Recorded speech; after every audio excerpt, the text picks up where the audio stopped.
लक्ष्मीकांत जी को बोलिए, वो शायद यूपी के रहने वाले या एमपी के, जहां कहीं के भी होंगे, वहां तक का पहुंचने का भाड़ा कितना लगेगा वो एक हम लोग को मेल कर दे, या तो उनको टिकट भेज देंगे या उनके अकाउंट में पैसा भेज देंगे।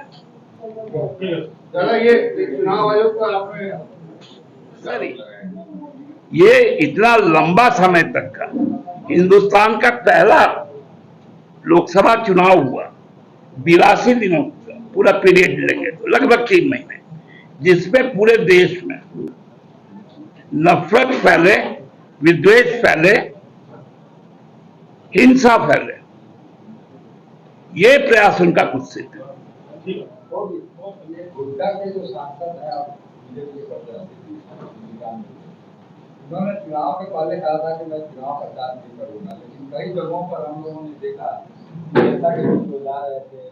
अब भाजपा के वोटर रहे नहीं तो क्या कहेंगे लोग? भाजपा के वोटर हो तब तो। सर, उम्मीद कितनी है? माना कि इंडिया की सरकार बनेगी दिल्ली में, लेकिन कितनी सीटें आएंगी, कुछ लगभग अनुमान है? देखिए, हम लोग कोई दिव्य पुरुष है नहीं कि अवतार लिए की संख्या बता पाए। जैसे 400 पार का लग रहा था, अब हो सकता है कि वही रिवर्स गियर हो जाए। 400 पार। दादा थोड़ा सा दोहरा दीजिए, शुरू कर। जोहार साथियों, आज का दिन बहुत शुभ है, देश के लिए आज का दिन बहुत शुभ है, क्योंकि बहुत लंबे समय के बाद प्रधानमंत्री जी चुप है। कल तक जो गीदड़ भभकी लेने वाले थे, 7 पुस्त,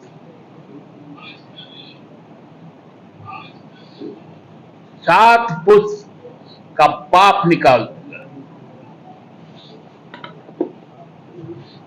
क्यों जरूरत पड़ गया इतना जो ताप था आपको उसको शांत करने का? 82 दिन के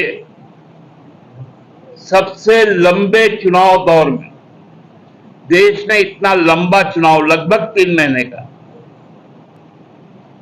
आज तक नहीं देखा था। लेकिन केवल और केवल इस देश को घृणा में बांटने के लिए, भय और संत्रास को कायम रखने के लिए, आम जनों के मूल मुद्दों को खत्म कर देने के लिए चुनाव आयोग ने जो कुत्सित प्रयास किया, 6 चरणों के बाद कल अंतिम चरण में भारत की प्रबुद्ध मतदाता मंडली उस पर अपना मुहर लगाएगी।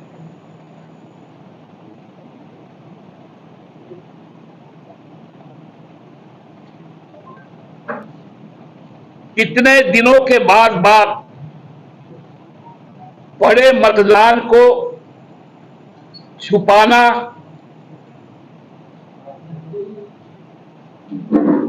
व्यक्तिगत स्वार्थ रक्षा के लिए चुनाव आयुक्त ने जो अपने आंख मूंदे, कान बंद किए, मुंह पर टेप सटाया, उनका प्रायश्चित का दिन भी 4 तारीख को होगा।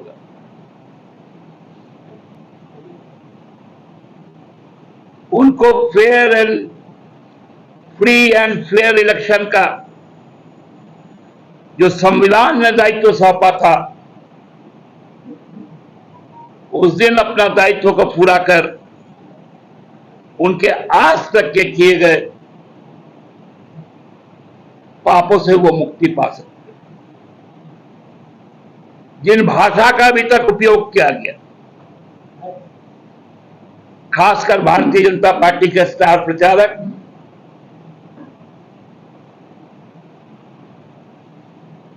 और अभी वर्तमान के प्रधानमंत्री मोदी जी के द्वारा भारतीय समाज ने इतना व्यथित है, जो अन्याय उन्होंने की, जिस भ्रष्टाचार को उन्होंने बढ़ाया, जो राजनीतिक दुश्मनियां साधी,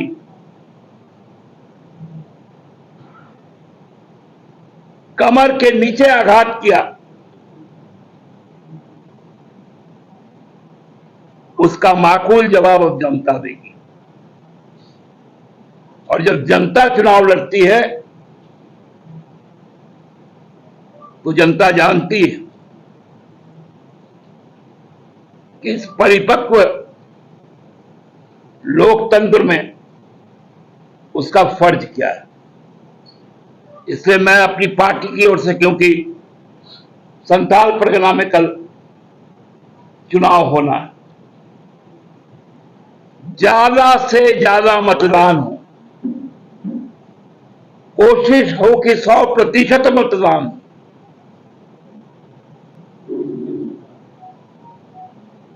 जितनी भी भीषण गर्मी हो, लोगों को एक दिन के लिए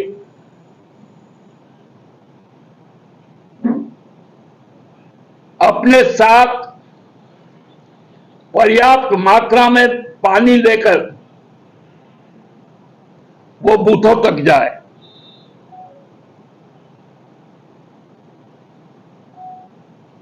और अपना मतदान जरूर करें, क्योंकि यह चुनाव झारखंड के मूलवासी, आदिवासी, दलित, अल्पसंख्यक, किसान, मजदूर, महिला, युवाओं की अस्मिता का सवाल है।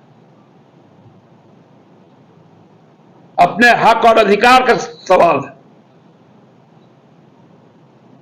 जिस प्रकार संथाल परगना में भाजपा का अहंकार बोलता है,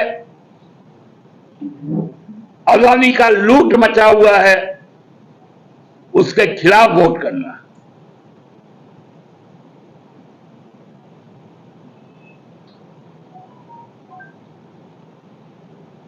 किस प्रकार से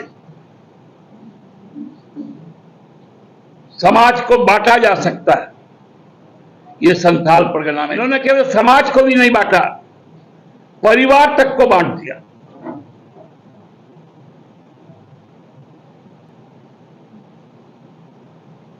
और इस बार बाबा बैजनाथ, जो मनोकामना लिंग के नाम से प्रसिद्ध है, जनता की मनोकामना पूरा करेगी।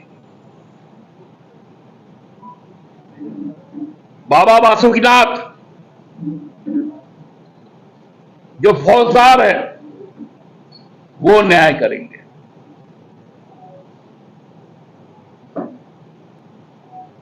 हमें लगता है हम लोगों को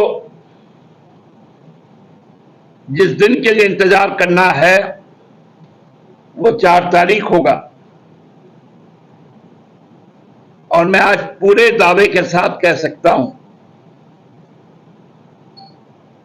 2004 की पुनरावृत्ति 2024 में इंडिया करने जा रही है। इस बार झारखंड सहित देश ने इंडिया के लिए, इंडिया के लोगों ने इंडिया सरकार के पक्ष में मत दिया है। बहुत बहुत धन्यवाद।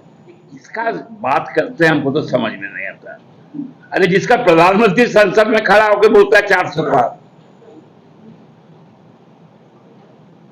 वो अभी कुछ बोल ही नहीं रहा, आपको उसका घूमना दिख गया। वो तो जाके एकदम आइसोलेट होके बैठ गया। एकांतवास में कोई 12 कैमरा लगाता है क्या? तपस्या के लिए कैमरा की जरूरत पड़ती है क्या? हमने तो अपने मैंने दादा दादी नानी नाना माई बाप सबको देखा है। जब पूजा पाठ करते थे तो बच्चों को बुलाकर सामने बैठा लेते थे और जो कथा उथा होता था तो सब हाथ जोड़कर सुना के थे, आंखें बंद होती थी। तो अभी और कोई नहीं आ रहा, बच्चे नहीं आ रहे कि संस्कार सीखे, कैमरे आ रहे हैं ताकि दुनिया देखे। इलेक्शन को आप अलग आरोप लगा रहे हैं, भाजपा अलग आरोप